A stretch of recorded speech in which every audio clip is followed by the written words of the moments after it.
குதிரையை எங்கே வச்சுருக்காங்க? எல்லாம் இருக்கிற எம்எல்ஏலாம் குதிரைகளா? அல்லது போன எம்எல்ஏக்கள் தான் குதிரைகளா? இவங்க தலைவர்கள் எல்லாம் குதிரைகளா? எல்லாம் குதிரை கம்பெனியாக வச்சுருக்காங்க. குதிரைகள்னு சொல்கிற வார்த்தையே வந்து தவறானது. முதல்ல உங்கள்கிட்ட இருக்கிற வரைக்கும் அவன் மனுஷன், உன்னை விட்டு வெளியில் வந்து அவன் குதிரையா? ஆனால் இப்போ அதிமுக வந்து இப்படி பிரிஞ்சு போயிட்டு மறுபடியும் இப்போ ஒன்று சேர்ந்தா மக்கள் மத்தியில் ஒரு விஷயம் வச்சு, அதிமுக என்பது எம்ஜிஆரோட முடிந்து போன வரலாறு. இவங்க அந்த பெயர் பலகை வச்சுக்கிட்டு காலம் ஓட்டுறாங்க. அண்ணா படத்தை வச்சுருக்காங்களா? இல்லை எம்ஜிஆர் படத்தை வச்சுருக்காங்களா? அம்மா அம்மான்றாங்க. ஜெயலலிதா கட்சின்னு சொல்லிட்டு போக வேண்டியதுதான் சார். இது அண்ணா கட்சின்னு சொல்கிறதே தப்பு. அண்ணாவை பற்றி முதல்ல பழனிசாமிக்கு என்ன தெரியும் சொல்லுங்க. அல்லது அங்கே இருக்கிறவங்கள அண்ணாவை பற்றி ஏதாச்சும் சொல்ல ஒரு 10 நிமிஷம் பேச சொல்லுப்பாங்க. திராவிட இயக்கத்தினுடைய கொள்கைகளை ஏற்றுக்கிட்டு இருக்கிறவங்க கிடையாது. திராவிட கொள்கைகளை சொல்லி ஏமாத்துறவங்களா இருக்கிறவங்க தான் கொள்கை வழி நடக்கிறவங்க. எங்கள் ஓட்டு வாங்காமலா நீங்கள் வந்து ஜெயிச்சு வந்தீங்கன்னு கேட்குறாரு. இதெல்லாம் வந்து தேவையில்லாத வேலைகள். நம்ம ஒரு கேள்வி கேட்டோம்னா அதுக்கு ஒரு பதில் வருமேன்றது தெரிஞ்சு ஒழுங்காக பேசுறதுக்கு கற்றுக்குவாங்க. முதல்ல இன்னும் கற்றுக்க வேண்டியது நிறையா இருக்கவங்க. இல்லை, அவங்களுக்கு முதல்லையே திமுகவோட உடன்பாடு இருக்கிறதுக்கு தொடர்பு விருப்பம் இல்லை. தேர்தலுக்கு முன்னாடியே தனியாக போயிடலான்னு ஒரு பிளான் பண்ணாங்க. அதை வந்து அப்படி தனியாக போனால் அந்த கட்சியை உடைக்கிறதுக்கு திமுக தயாராக இருந்தது. ஏற்கனவே இவங்களோட தொடர்பில் இருந்துட்டு வெளியில் போகிறவங்கள அவங்க சும்மா அனுப்புறதில்ல, அவங்கள உடைச்சி தான் அனுப்புவாங்க. எல்லா கட்சிக்கும் எல்லாருக்கும் அந்த உரிமை இருக்கணும் அப்படின்றது கொண்டு வந்தால் அதனால் என்ன தப்பு? அவங்களும் மக்களால் தேர்ந்தெடுக்கப்பட்டவர்கள் தான், அதனால் இருக்காங்க.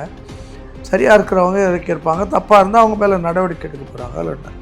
விஜயோடைய மௌனமான ஆட்சி வந்து எப்படி இருக்கு? மௌனமாகவே பல பிரச்சனைகளை தீர்க்கக்கூடிய ஆற்றல் அவருக்கு உண்டு. அதனால் எப்போ வாயை திறக்கணுமோ அப்போ திறக்கிறதுக்கு அவரால் முடியும்.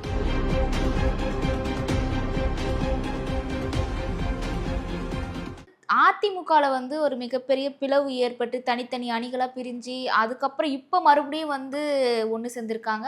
அதுலேயுமே ஒரு 4 பேர் வந்து இப்போ ராஜினாமா பண்ணிட்டு எம்எல்ஏ பதவியை தாவேக்காவுக்கு போயிட்டு இணைஞ்சிருக்காங்க. ஸோ இதுக்குள்ளே என்ன சார் நடக்குது? குதிரை பேரம் அப்படின்ற ஒரு பேச்சுவார்த்தையும் போயிட்டுருக்கு. குதிரையை எங்கே வச்சுருக்காங்க? எல்லாம் இருக்கிற எம்எல்ஏலாம் குதிரைகளா? அல்லது போன எம்எல்ஏக்கள் தான் குதிரைகளா?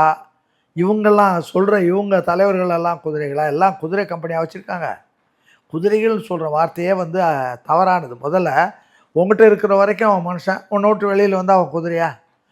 நீ தானே அந்த குதிரையை வளர்த்த. அதனால் இது வந்து ரொம்ப ஓரம் இல்லாமல் பேசுகிற ஒரு வார்த்தை. இது யாரோ எங்கேயோ நார்த் இந்தியாவில் சொன்ன வார்த்தையை வச்சுக்கிட்டு குதிரை பேரம் அதெல்லாம் கிடையாது. அவங்களுக்கு எம்எல்ஏக்களுக்கு தனி மனிதன் கட்சிக்குள்ளே கட்டுப்பட்டு இருந்தால் இருக்கலாம். இல்லை வேணான்னா தூக்கி எறிஞ்சிட்டு வெளியில் வராங்க. வேண்டாம் ஜாதையோ வேணாம் அப்படின்னு சொல்லிட்டு.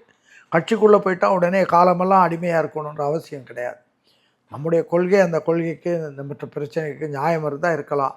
நான் கூட அதிமுகவினுடைய ஃபவுண்டர் மெம்பர். அந்த கட்சி உருவாக்குறதுக்கே நான் தான் அடிப்படையாக எல்லாரையும் அழைச்சிட்டு ஒன்றே சேர்த்தேன். கடைசியில் எம்ஜிஆர் ஒரு இடத்துல வந்து அந்த கட்சி கொள்கைக்கு முரணாக நடந்தபோது நீங்கள் இப்படிலாம் தப்பு பண்ணுறீங்க, இதெல்லாம் சரியாக வராது அப்படின்னு சொல்லிட்டு நேருக்கு நேர் ஏறக்குறைய 7-8 மணி நேரம் பேசிவிட்டு அதுக்கு பிறகு நான் வெளியில் வர்றேன். ஆனால் வெளியில் வந்தால் நான் என்ன குதிரையா? அதெல்லாம் ஒன்றும் கிடையாது. அது பேசவும் கூடாது. அவங்களுக்கு பிடிக்கலை அதில் அப்படின்னு அவங்க வெளியில் வர்றாங்க. அவ்வளோதான் வச்சுக்குவேன். ஆனால் இப்போ அதிமுக வந்து இப்படி பிரிஞ்சு போயிட்டு மறுபடியும் இப்போ ஒன்று சேர்ந்தா மக்கள் மத்தியில் ஒரு விஷயம் வச்சு, அதிமுக என்பது எம்ஜிஆரோட முடிந்து போன வரலாறு. இவங்க அந்த பெயர் பலகை வச்சுக்கிட்டு காலம் ஓட்டுறாங்க. அதிமுகவில் இருந்த வரைக்கும், எம்ஜிஆர் இருந்த வரைக்கும் ஊழல் லஞ்சம் இல்லாமல் ஒழுங்காக ஆட்சி நடைபெற்றது.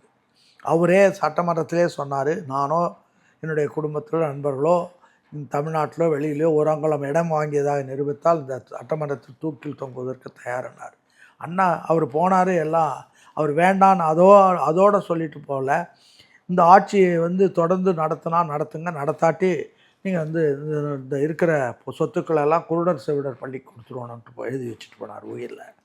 அதோடு அண்ணா பத்திரிகையில் அறிக்கை கொடுக்கும்போது ஜெயலலிதாவை பற்றி சொல்கிற போது அந்த அம்மையாரை நான் கட்சியில் சேர்த்து வரம்பு மாரி அதிகாரம் கொடுத்தது தவறு, என் வாழ்க்கையில் பண்ண மிகப்பெரிய தவறாக தான் அதை நான் கட்சியை விட்டு நீக்கிட்டேன், யாருமே தொடர்பு கொள்ளக்கூடாது, இந்த அம்மா வந்து நமக்கு துரோகம் பண்ணிடுச்சின்னு நிறைய விட்டு அண்ணா பத்திரிகையில் அறிக்கை கொடுத்து போட்டார். அதுக்கு பிறகு அவர் இறந்துட்டாருன்ற தைரியத்தில் இவங்க தூக்கி வச்சுக்கிட்ட அந்த அம்மாவானா அது இவங்க தப்பே தவிர இது அதிமுக இல்லை. அதிமுக எம்ஜிஆரோடு முடிஞ்சு போச்சு. இது வந்து இவங்களே என்ன வச்சுருக்காங்க? அண்ணா படத்தை வச்சுருக்காங்களா? இல்லை எம்ஜிஆர் படத்தை வச்சுருக்காங்களா? அம்மா அம்மான்றாங்க. ஜெயலலிதா கட்சின்னு சொல்லிட்டு போக வேண்டியதுதானே சார். இது அண்ணா கட்சின்னு சொல்கிறதே தப்பு.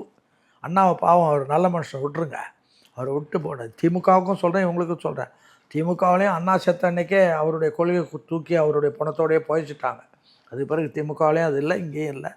அது திருவாளூர் மு கருணாநிதியினுடைய இயக்கம், இது வந்து ஜெயலலிதா இயக்கம், அவ்வளோதான். இப்போ சொல்லுங்கள், இந்த ஜெயலலிதா கட்சியில் என்ன பிரச்சனை, அதை சொல்லுங்கள். ஸோ இப்போ ஜெயலலிதா அம்மா அவங்களுடைய கட்சி வந்து இப்போ இந்த மாதிரி பிளவுபட்டு மறுபடியும் ஒன்றா சேர்ந்து அதாவது மக்கள் மத்தியில் வந்து இந்த கட்சி வந்து இருக்குமா இல்லை இருக்காதா அம்மா, அப்படின்ற ஒரு சூழல் இருக்கு. மக்களை ஏமாற்றி இது அண்ணா திமுக, இது எம்ஜிஆர் உருவாக்கின திமுக, எம்ஜிஆருடைய சின்னம், இலை சின்னம் இருக்குது, அப்படி இப்படின்னு ஏமாற்றிட்டு வந்தாங்க. இப்போ அது ரொம்ப காலம் ஏமாற்ற முடியாது. சிலரை சில காலம் ஏமாற்றலாம், பலரை பல காலம் ஏமாற்றலாம். ஆனால் எல்லோரையும் எல்லா காலமும் ஏமாற்ற முடியாதுன்றது தான் தத்துவம். அந்த தத்துவப்படி மக்களுக்கு புரிய ஆரம்பிச்சிச்சு. அதனால் இனிமேல் இது அதிமுகன்னு மக்கள் ஏற்றுக்கொள்ள மாட்டாங்க. இது அதிமுகவும் இல்லை. அதிமுக அண்ணாவை பற்றி முதல்ல பழனிசாமிக்கு என்ன தெரியும் சொல்லுங்கள். அல்லது அங்கே இருக்கிறவங்கள அண்ணாவை பற்றி ஏதாச்சும் சொல்ல ஒரு 10 நிமிஷம் பேச சொல்லுங்க பார்ப்போம். பேச முடியாது, தெரியாது. அண்ணாவை தெரிஞ்சால் 27 கயிறு கட்டியிருப்பானா, 7-8 பட்டை அடிச்சுட்டு உட்காந்துருப்பானா, அதெல்லாம் கிடையாது. அண்ணா வந்து புனிதமானவர். அண்ணா மாதிரி ஒரு மனிதரை உலகத்தில் பார்க்கறது பெரிய கஷ்டம். அவ்வளோ பெரிய அறிஞர். அவருடைய வாழ்க்கை வரலாறெல்லாம் ஒழுங்காக ஃபாலோ பண்ணி, அதாவது எந்த விதமான இதுவும் இல்லாமல் பார்த்தோன்னு சொன்னால் யாரும் அவரை குற்றம் சொல்ல முடியாது. அவர் வந்து அவர் வந்து ஆட்சிக்கு வரணும்னு, ஆட்சிக்கு வந்த பிற்பாடு கூட சொல்கிறார், நான் ஆட்சிக்கு வரணுன்றதுக்காக நிற்கலை, பவர்ஃபுல் அப்போசிஷனாக இருக்கணுன்றதுக்காக நின்னேன். ஆனால் மக்கள் என் தலையில் ஏற்றி வச்சுட்டாங்க.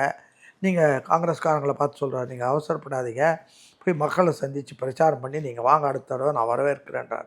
அதுதான் அண்ணா. பதவி பற்றி அவர் கவலைப்படலை, நாடு நல்லா இருக்கணுன்றதை பற்றி தான் நினச்சார்.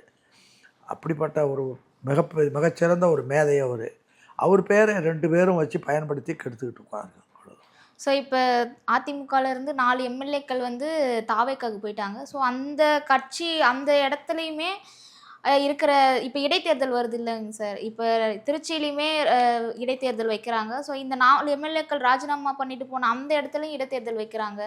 இப்போ தாவேக்கா கட்சியில் சேர்ந்து அவங்களே வந்து அந்த இடத்துல நிற்க வைப்பாரா விசில் சின்னத்துக்கு, இல்லை வேற ஒருத்தரை நிற்க வைப்பாரா? தேர்தல் வரும்போது இருக்கிற நிலைமை என்ன பண்ணுறாருன்றது அன்னைக்கு பார்க்கலாம். தேர்தல் வர்றதுக்கு எப்படின்னு ஒரு 6 மாதம் ஆகும். அப்போ அன்னைக்கு அவர் என்ன முடிவு எடுக்கிறாருன்னு பார்க்கலாம். அவர்கள் எம்எல்ஏக்களாக இங்கே வரல, அது முதல்ல தெரிஞ்சுவாங்க. எம்எல்ஏ வெறும் மனிதர்களாக வந்தவர்களை தவிர அவர்கள் எம்எல்ஏக்கள் அல்ல.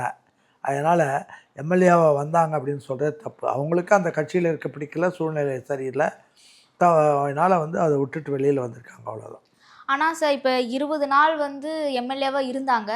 இப்போ அவங்க இஷ்டத்துக்கு வந்து எம்எல்ஏ பதவி மக்கள்லாம் வாக்களித்து எம்எல்ஏவை ஆக்கின பிறகு அவங்க எனக்கு பிடிக்கல அப்படின்ற ஒரு காரணத்துக்காக, சுயநலத்துக்காக ராஜினாமா பண்ணிட்டு வந்து வேறு கட்சிக்கு போயிட்டு எனக்கு மறுபடியும் இடைத்தேர்தல் வைங்க அப்படின்ற மாதிரி சொல்கிறாங்க.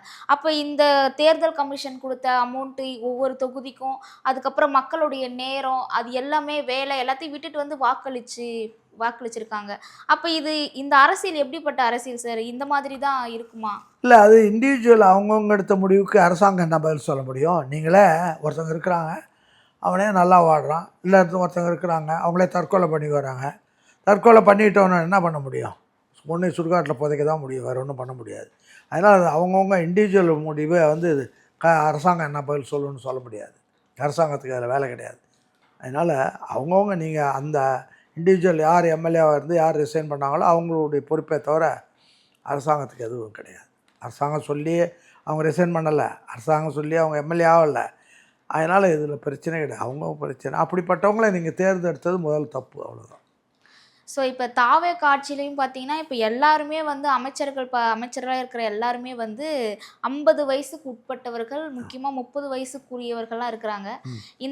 ஆனால் வெறும் அரசியல் அனுபவமே இல்லாமல் வந்து இப்போ அமைச்சரவையில் இருக்காங்க.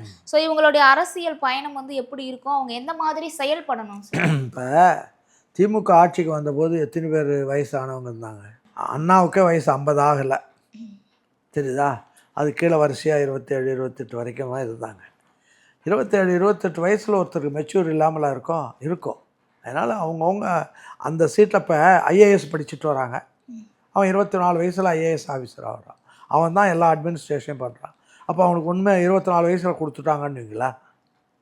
இப்போ நிறைய பேர் 23 24 வயசு ஐஏஎஸ் ஐபிஎஸ் ஐஆர்எஸ் அப்படின்லாம் முடித்து வந்துடுறாங்க.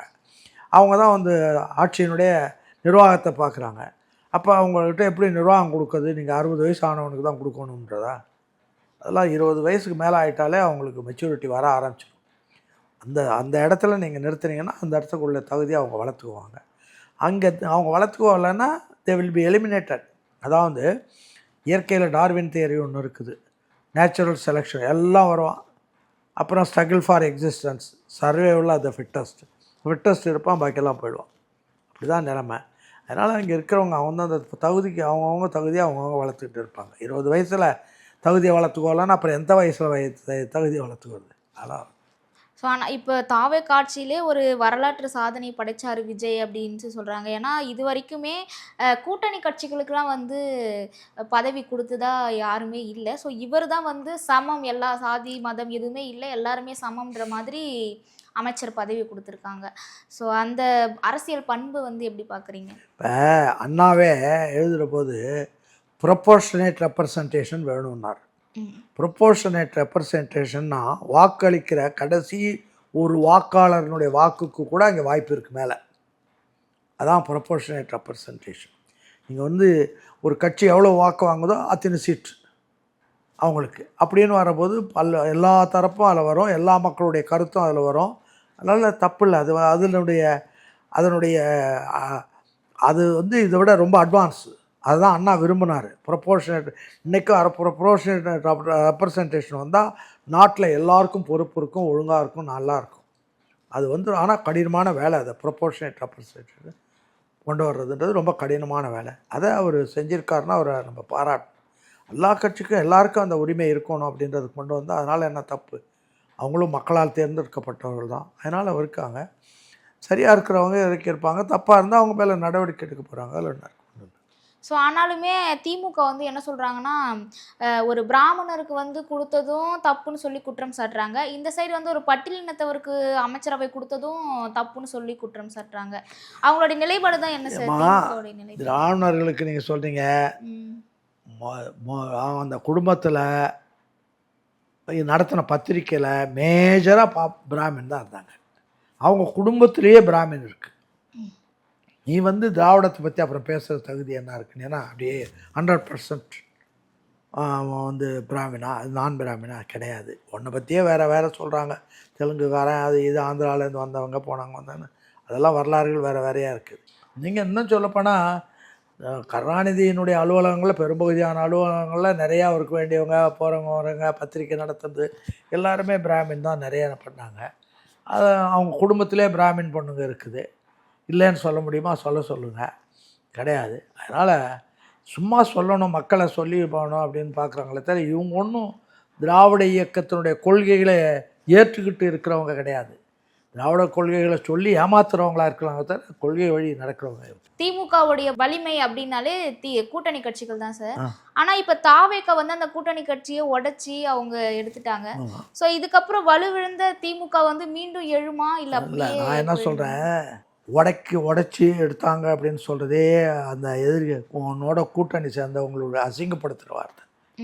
கூட்டணின்னா தேர்தலும் போது வர்றாங்க, சேர்ந்து வராங்க, அவங்க ஓட்டு உனக்கு வேணும், உன் ஓட்டு அவங்களுக்கு வேணும், தெரியுதா? அவங்களுடைய தகுதிக்கு தகுந்த மாதிரி சேட்டு கொடுத்து 2 சீட்டு 1 சீட்டுன்னு கொடுத்து பாருங்க. அவன் வந்து ஆளுக்கு 150 சீட்டு நீங்கள் கொடுத்தா அவங்க ஓட்டை நீங்கள் வாங்கிக்க வரீங்க. அதை வந்து இது முஸ்லீம் லீக் தலைவர் காயிதே மில்லத்தை சொன்னார். அவர் ரொம்ப அமைதியான ஆள், இன்னும் உங்களை முழுக்க ஏற்றுக்கொண்ட ஆள். அவருக்கே கோபம் வந்து சொன்னார், நீங்கள் மாதிரி உங்கள்கிட்ட வந்து போனதுக்காக எங்களை சொன்னீங்கன்னா எங்கள் ஓட்டு வாங்காமலா நீங்கள் வந்து ஜெயிச்சு வந்தீங்கன்னு கேட்குறாரு. இதெல்லாம் வந்து தேவையில்லாத வேலைகள். நம்ம ஒரு கேள்வி கேட்டோம்னா அதுக்கு ஒரு பதில் வருமேன்றது தெரிஞ்சு ஒழுங்காக பேசுறதுக்கு கற்றுக்கோணும். முதல்ல இன்னும் கற்றுக்க வேண்டியது நிறையா இருக்கவங்க. அதாவது உயர்ந்த இடம் சின்ன புத்தின்னு ஒரு சொல்லுவாங்க. நீ தலைமையாக ஏற்றுக்கிட்டனாலே உனக்கு எல்லா அறிவும் ஞானமும் இருக்குன்னு சொன்னால் அது தப்பு. நிறைய கற்றுக்க வேண்டியது நிறையா இருக்குது. 8 மணி நேரம் வேலை வாய்ப்பு இருந்ததை வந்து 12 மணி நேரம் சட்டம் கொண்டு வந்தார, அது எவ்வளோ கேவலமான சட்டம் அது. அந்த அறிவு கூட இல்லாமல் ஒரு ஆட்சி நடத்திருக்கீங்களே, உங்களை என்னன்னு நாங்கள் சொல்ல முடியும்? அதனால் இதெல்லாம். ஸோ இப்போ திமுக ஸ்டாலின் அவர்கள் வந்து அங்கங்கே ஒரு கல்யாணம் ஃபங்க்ஷனாக இருக்கட்டும், எங்கே போனாலுமே வந்து என்ன சொல்கிறாருன்னா, ஒரு கூத்தாடியை வந்து நீங்கள் வந்து மக்கள் வந்து எடுத்துட்டாங்க அந்த நடிகர்ன்ற மோகத்தில்.